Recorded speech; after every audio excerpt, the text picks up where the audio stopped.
Yeah, I just had a question. You said that earlier that the two tasks that you do, one is sort of figuring out the, tracking down the sort of communications of your adversaries, and the other is protecting the communications of officials. Right. So do you consider Germany and the countries that the NSA has been spying on to be adversaries, or are you right now not speaking the truth?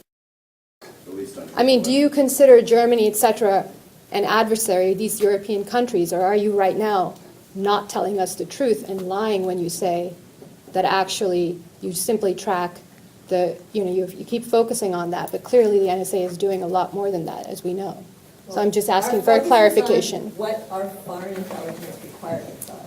So, I mean, you can define adversary as enemy, and clearly Germany is not our enemy, but would we have foreign national interest from an intelligence perspective on what's going on across the globe? Yeah, we do. I mean, that's our requirements that come to us as an intelligence community organization from the policymakers, from the military, from whoever, are global.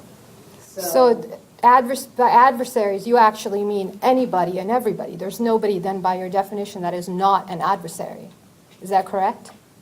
That is not correct. Who is not an adversary? Well, okay.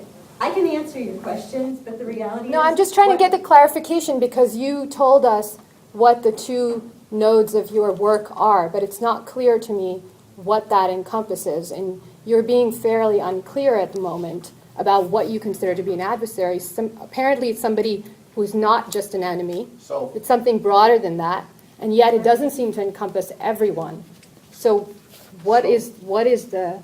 So for us, our business is apolitical, okay? Okay. We do not generate the intelligence requirements. Right. They're levied on us, and so if there is a requirement for foreign intelligence concerning this issue or this region or whatever, then that is, if you want to use the word adversary, you can, we might use the word target. That is what we are going after. That is the intelligence target that we are going after because we were given that requirement. Whether it's adversary in a global war on terrorism sense or adversary in terms of national security interests or whatever, that's for policymakers, I guess, to make that determination, but we respond to the requirements that we're given, if that helps. And there's a separation. The language analyst, we work in the SIGINT side of the house. We don't really work on the information assurance side of the house. That's the guy setting up protecting our communication. Yeah, I guess I'm surprised that for language analysts, you're incredibly imprecise with your language, and it just doesn't seem to be clear. So adversary basically is what any of your so-called customers, as you call them, which is also a strange term to use for a government agency, decide if anybody wants, any part of the government wants something about some country, suddenly they are now internally considered or termed an adversary. I mean, that's what you seem to be saying.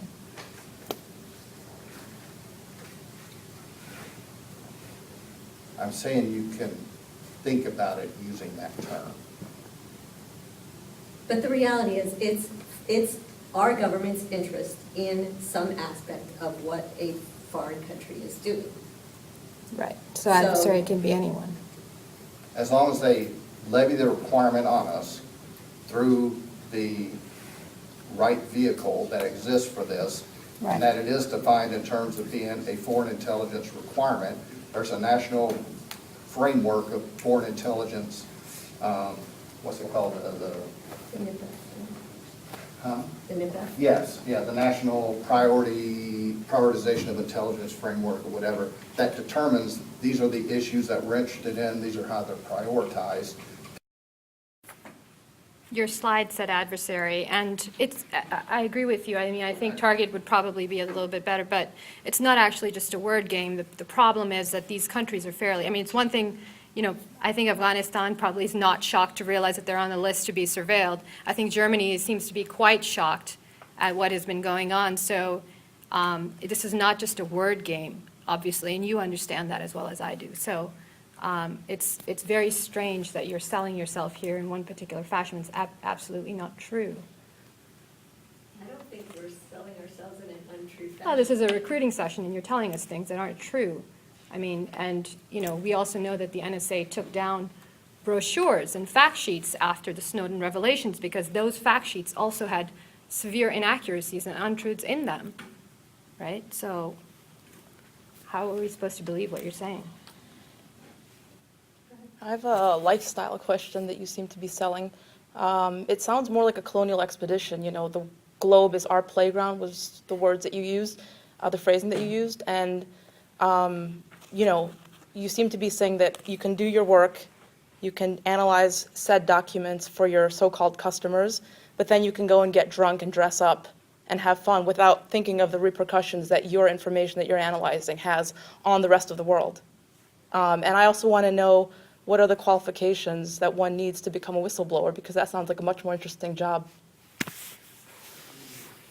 And I think the Edward Snowdens and the Bradley Mannings and Julian Assanges of the world will prevail ultimately. I'm not sure that, I think the question here is, do you actually think about the ramifications of the work that you do, which is deeply problematic, or do you just dress up in costumes and get drunk? That's why the context, when I was talking about reporting information, the intelligence that we get and reporting it in the right context is so important, because the consequences of bad political decisions by our policymakers are something we all suffer from, right? And people suffer from the misinformation that you pass along, And so you should take it's responsibility our as job, well. And we take it very seriously that when we give information to our policymakers, we do give it to them in the right context so they can make the best decision with the best information available. Is that what And that's D&I why we Clapper don't was just doing? tell them this Is happened, that we what tell D&I them. Clapper was doing when he perjured himself in front of Congress? Was he giving accurate information when he said we do not collect any intelligence on United States citizens? And, oh no, it's only occasionally, perhaps unintentionally? Or was he perjuring himself when he made a statement in front of Congress under oath that he later declared to be erroneous or the least untruthful answer? How do you feel personally having a boss who's comfortable perjuring himself in front of Congress? There is not General Clapper. Oh, well, General Alexander also lied in front of Congress.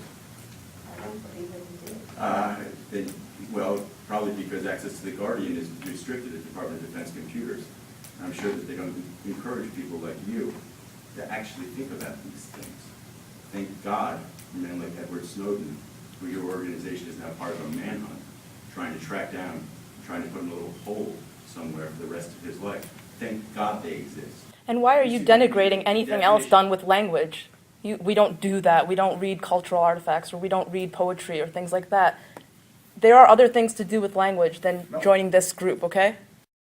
And this job isn't for everybody, and that's part of the reason for coming out here is that academia is a great career. So it's this people job for with liars, language. is that what you're saying? Because, clearly you're not able to give us forthright answers.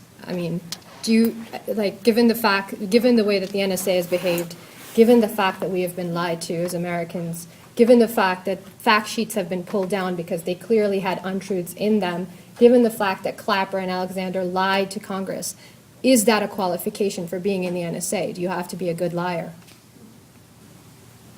I don't consider myself to be a liar in any fashion. And the reality is, this was billed as, if you are potentially interested in an NSA career, come to our session. If you're not, if this is your personal belief and your understanding of what has been presented, then there's nothing that says you need to come and apply and work for us. We're not here, our role as NSA employees is not to represent NSA,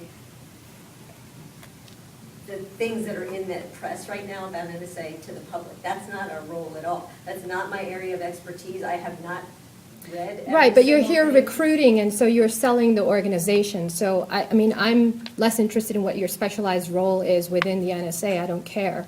The fact is, you're here presenting a public face for the NSA, and you're trying to sell the organization to people that are as young as high schoolers, and trying to tell us that this is an attractive option in a context in which we clearly know that the NSA has been telling us complete lies. So I'm wondering, is that a qualification? I don't believe the NSA is telling complete lies, and I do believe that, you know, I mean, you can read a lot of different things that are portrayed as fact, and that doesn't make them fact just because they're in newspapers and. Or intelligence reports? But that's not our purpose here today, and I think, you know, if you're not interested in, there are probably people here who are interested in a language career. The trouble is, we can't opt out of NSA surveillance, and we don't get answers. So we actually, you know, it's not an option. You're posing it as a choice, like, oh, you know, people who are interested can just sit here, and those of us who are not interested can leave. If I could opt out of NSA surveillance and it was no longer my business, that would be fine. But it is my business because all of us are being surveilled. So we're here. Incorrect. That is not our So, job, that is not our business, That's, that is not what we do. that doesn't seem to be incorrect given the leaks, There right? are And you are not- not able, the no. NSA has not been able to actually put out anything that is convincing contrary to that.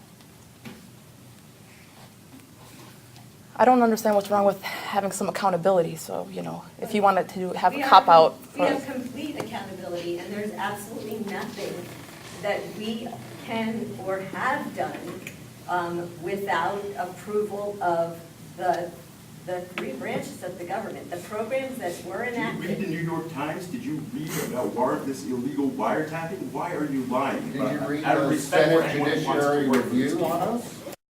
Judiciary Review that said there have only been 50 instances, and they were all documented and done correctly with the FISA court and the system. I would love to read the opinion of the FISA court that said that one of the NSA's program was violating the Fourth Amendment rights of massive amounts of Americans, but it's a big old secret, and only people like you who are comfortable not talking to their wives when they get home about what they do all day are able to see the top secret things that are protecting us from the terrorist threat. So let's let everyone hear more information about karaoke.